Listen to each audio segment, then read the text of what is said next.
Okay guys, good morning. Si Ralph Junalaba to, and sa video na to, ang ituturo ko sa inyo ay kung paano kayo magkakaroon ng sariling custom domain.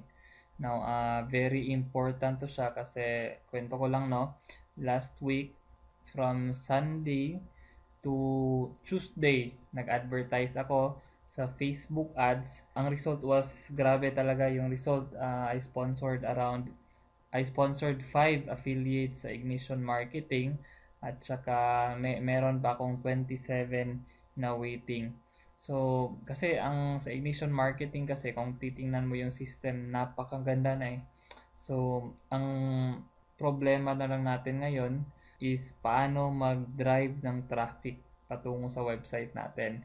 And Facebook ads is very good para sa purpose na yan.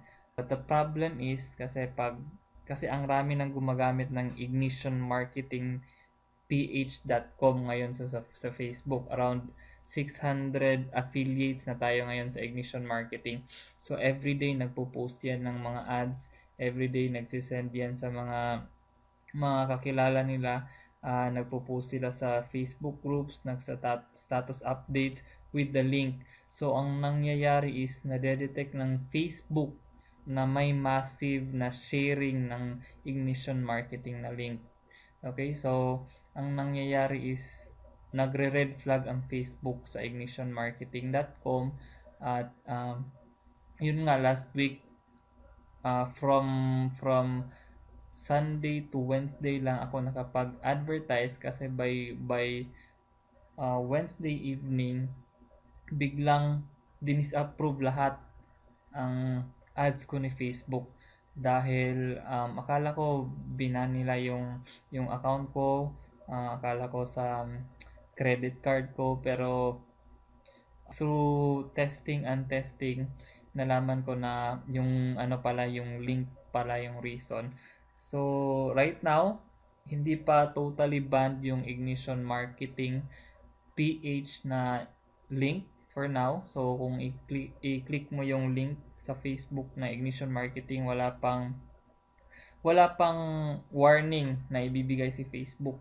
But of course, I foresee in the near future, pag aabot na siguro tayo ng thousands, maybe 5,000 to 10,000 people, and yan, isa lang yung link na gagamitin natin, of course, mababan talaga yan ni Facebook. So, kung gusto mong maging madali ang pag-market mo, very important na palitan mo ang Ignition Marketing na name to your own custom domain. So, say for example, ito yung sa akin, yung pinalitan ko na ng custom domain ko, yung ads ko is ang dali na lang ma-approve. Around 5 to 10 minutes na approve na. Tsaka wala na talagang nadi-disapprove. Nung hindi ko pa napalitan, lahat ng ads ko puro disapprove. Okay, so ano ba yung custom domain? Okay, say for example dito sa akin, known is www.ignitionmarketingph.com, but ngayon is www.ralphalabat.com. So that's customized. So bihirang-bihira or less talaga ang risk na matag yan ni Facebook na spam. Kasi ako lang naman ang gumagamit ng link na ralphalabat.com. Okay? Hindi naman siguro gagamitin ni Clive Martin yan or ni RJ, no? Ralphalabat.com. So, custom domain talaga para sa akin. Okay? So, but wag kang mag-alala kasi pag i-click mo yan yung ralphalabat.com, automatic na forward yan patungo sa Ignition Marketing link mo. So, ang purpose lang niyan, yung ralphalabat.com is para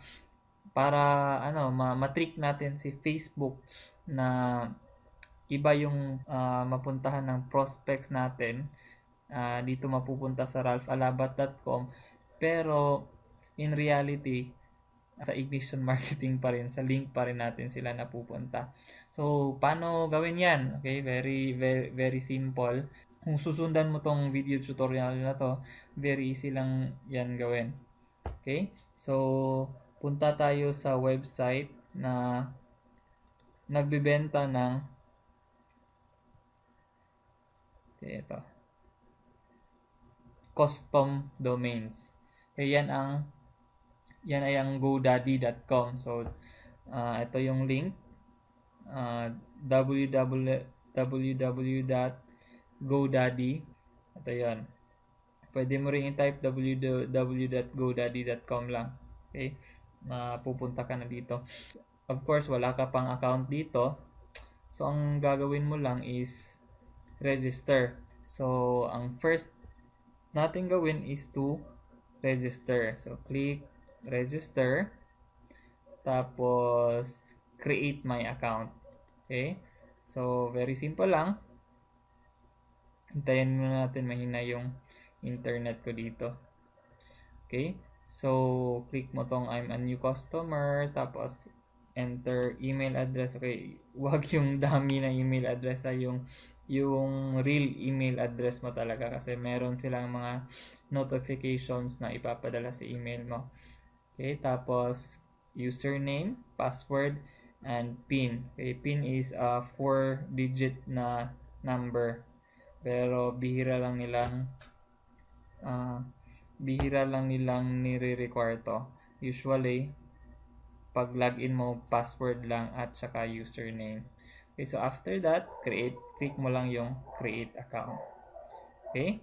So after ka na makapag-create ng account, balik ka sa godaddy.com at saka click mo tong sign in. Okay, sign in muna ako sa account ko.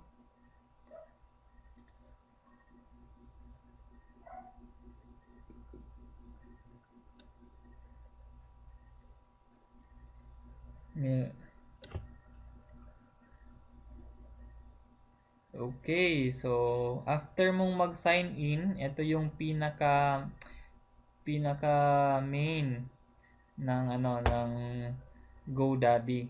Okay, main panel ng GoDaddy. Okay, so punta tayo click mo natin tong domains. Tapos after ng domains, click natin tong search, domain search.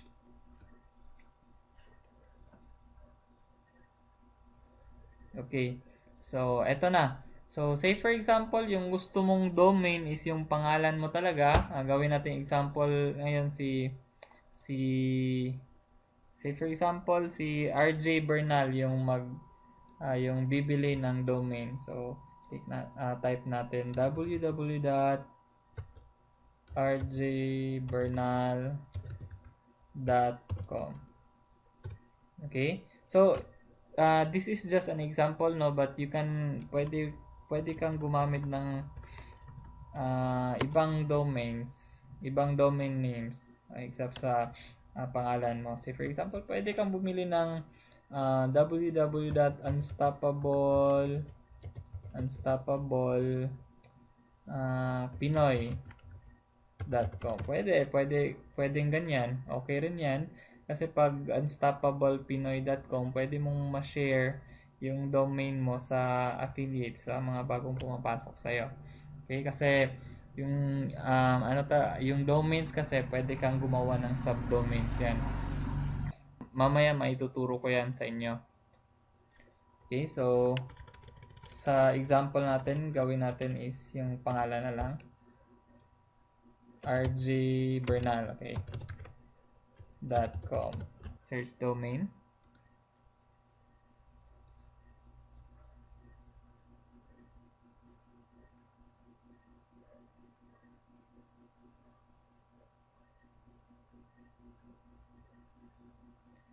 Okay.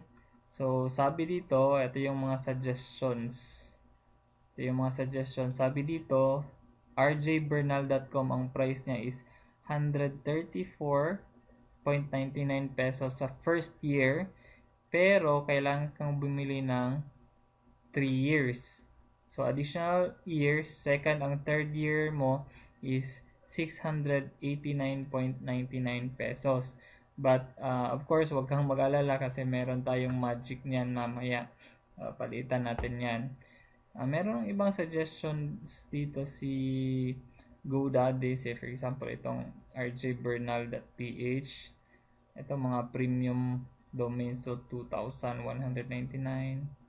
Meron pa ditong, yan, burnson.com, 4,484, mga premium domains na talaga to. But sa atin, yung ano lang, yung hindi premium. Ito lang i-click natin. Click natin tong RJ Bernal. Tapos, after natin to ma-select, scroll down, tapos click continue to cart.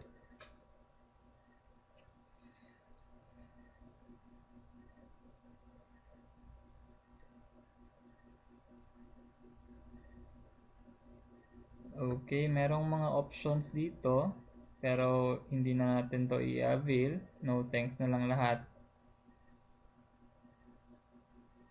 Tapos, click again, continue to cart.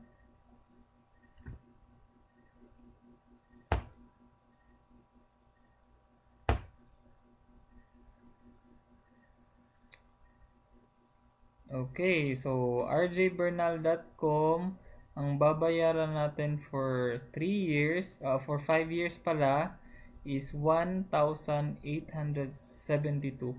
Pero I suggest 1 year na lang. Yung 1 year. Change natin to. So, after 11 months, renew natin.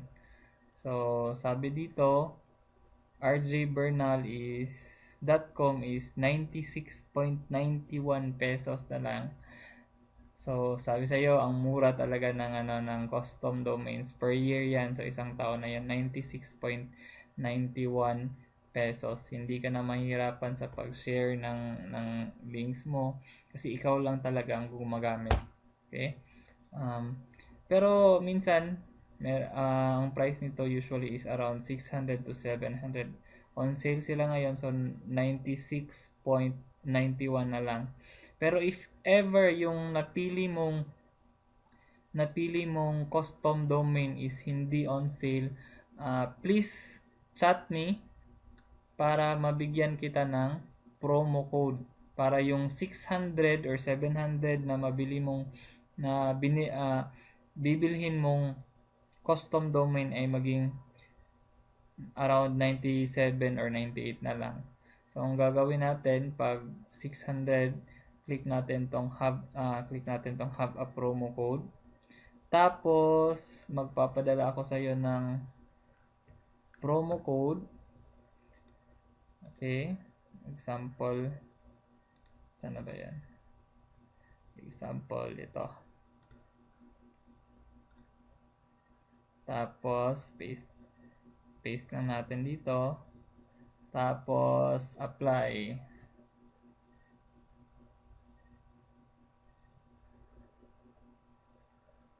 Ayan, so hindi nag-change, hindi nagbago kasi naka-sale na siya. Okay? 96.91.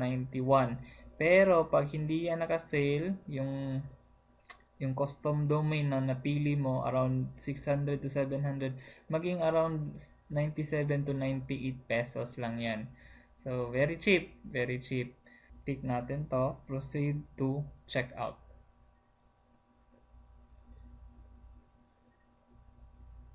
Okay, dito sa akin, meron akong billing information, pero sa inyo, of course, you will be asked these details. Pangalan, tapos email address, address niya, physical address, tapos cellphone number.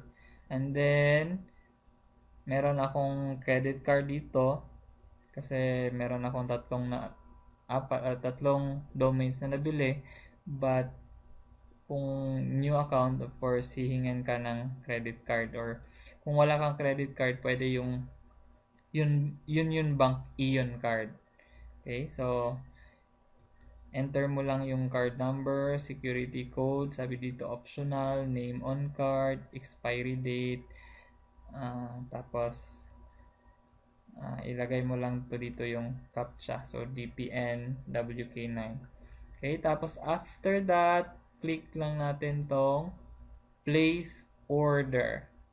Okay, so after mong maklik yung place order, Tapos na yung meron ka ng custom domain. Hintayin mo lang yung email ng GoDaddy sa